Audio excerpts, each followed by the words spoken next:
All right, Larry Krueger here from the Pig and a Pickle Krug Show with a little San Francisco Giant video. The baseball amateur draft is coming up, and there's one guy that is widely rumored to be headed to your Giants. We'll talk about who that is coming up next. But first, we're brought to you by Pig and a Pickle. Check them out. Emeryville, Corte Madera. They're open 7 days a week from 11 a.m. till 8 p.m. or until they run out. Go say hi to Damon and Mary. Tell them that Krug sent you. Get some brisket chili, and enjoy Pig and a Pickle. And this video is brought to you by Sharp Corner Sports Cards and Collectibles, 205 Cypress Avenue down at Pacific Grove along the Monterey Peninsula. Call my friend Anthony Catania at 831-521-5264. All right, the amateur draft is just around the corner, and the Giants are widely rumored to be interested in Caminiti. If you say, that's a name that sounds very, very familiar. Why do I know that name, Caminiti? Well, Ken Caminiti played at San Jose State and was a great player in the big leagues, phenomenal third baseman with the Padres and Astros, and sadly is no longer with us. This is a relative of Ken Caminiti. And you know, this is his cousin. Cam Caminiti is Ken Caminiti's cousin. They never got to interact. Ken Caminiti was a three-time All-Star who passed away 2 years before Cam was even born. But Cam Caminiti is the guy that is widely reported to be of interest to the Giants when they pick in the first round coming up in the amateur draft. Now, he's a high school arm. He reclassified to be eligible this year, so he's young. He was good. He was a junior, and he reclassified as a senior. So he's really young. He's super athletic. He's a left-handed pitcher, but he's a two-way player. And he answered questions about his secondary stuff earlier this week. He struck out 17 and walked none, and was throwing his slider for strikes, mixing in his curveball. He's also got a changeup. Cam Caminiti. I mean, he's a combination first baseman, outfielder / left-handed pitcher, 6'2", 205 pounds. He's from Scottsdale, Arizona. He went to Saguaro High School. He recorded a 6.87 second 60-yard dash time. So he's a great athlete. Long, very lean frame, lots of room to fill out and add strength potentially. He, as far as position player wise, he's an outfielder, and he's got a big arm. He's got fastball on the pit, 95 miles an hour on the fastball, 97. Shows that outfield arm. He can play center or right. I think he's probably better in right. But he's just a fluid athlete, and he's a left-handed pitcher. He's got a little bit of a crossfire release, good angles, they say. He's got an easy release, kind of a low-effort deal, pretty deceptive. He's got a pretty big curveball that has some depth. He's got a plus slider for sure. He's got a 4-pitch arsenal, huge upside on the mound. As a hitter, he's a left-handed hitter with a lot of power projection, a lot of bat speed, really loose hands, stays back. He's got huge two-way ability, and he wants to be a two-way player. He's not one of these guys that, well, you know what, he wants to be a pitcher, or he's really more of a hitter. This guy is a guy who's committed to being a two-way player. He's also smart. He's a good student. He's a verbal commit to LSU, but the Giants could buy him out of his commitment. He was named to the 2023 PG All-American Classic. 96, 97 mile an hour fastball. He's a true two-way prospect. So he's got big-time power, a left-handed power. But as far as his highest ceiling, I think it's probably more on the mound. 96, 97, big hammer curveball, tremendous command, good pitcher size, 6'2", 205. He led his high school to the state title last year as a hard-throwing left-handed pitcher and one of their best hitters. He went 9-0 with a 0.93 ERA this year, striking out 119 batters in only 52 2/3 innings. And at the plate, he hit .493 with a 679 on base and an 826 slug, 1505 OPS.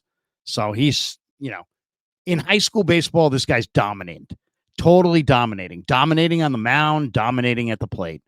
He had an incredibly impressive outing in high school where he struck out at 1.16 consecutive batters How about that?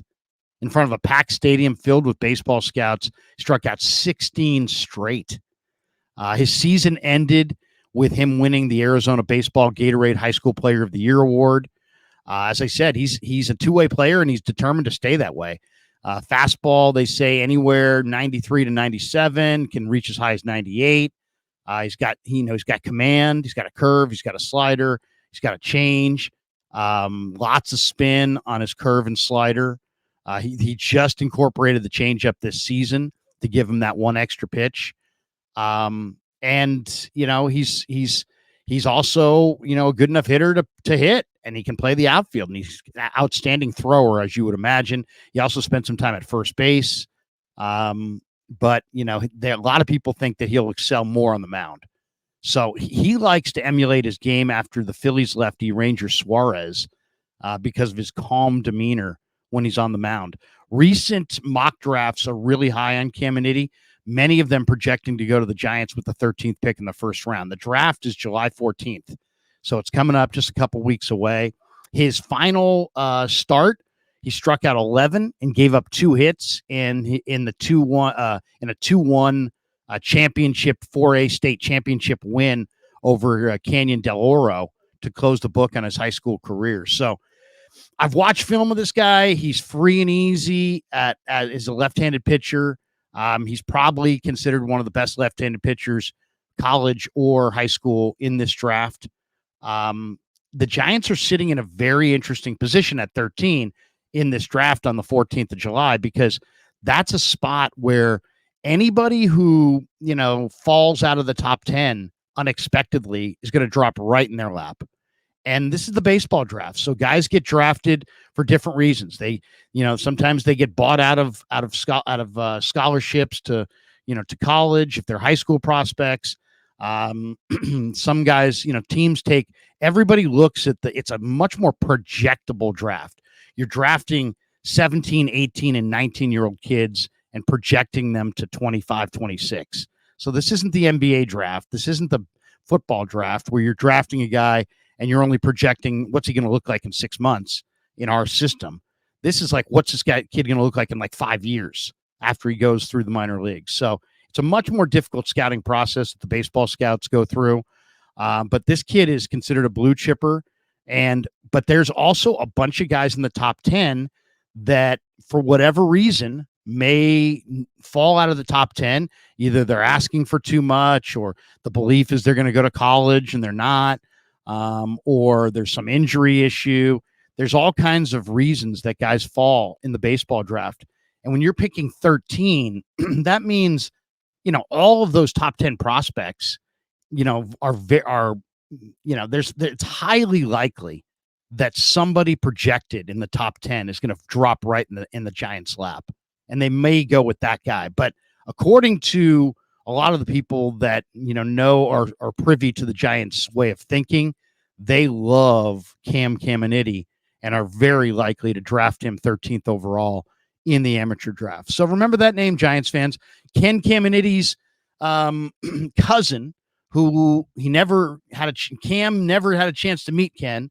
Ken was a great player, a great local player, had issues, but what a tremendous third baseman he was.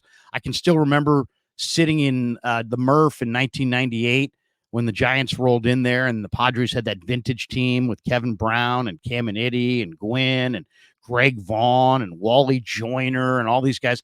They went to the World Series that year, and they lost to maybe the greatest team of our lifetime, the 1998 New York Yankees. But Ken Caminiti was also a Bay Area hero at San Jose State. And you know what? It would be kind of cool. If Cam Caminiti becomes a Giant in the middle of July. All right. Hope you enjoyed the video. Thanks to Pig and a Pickle for being the title sponsor of the Krug Show. Thanks to Sharp Corner Sports Cards and Collectibles for sponsoring this video. Thanks to all of you guys for supporting the Krug Show on YouTube.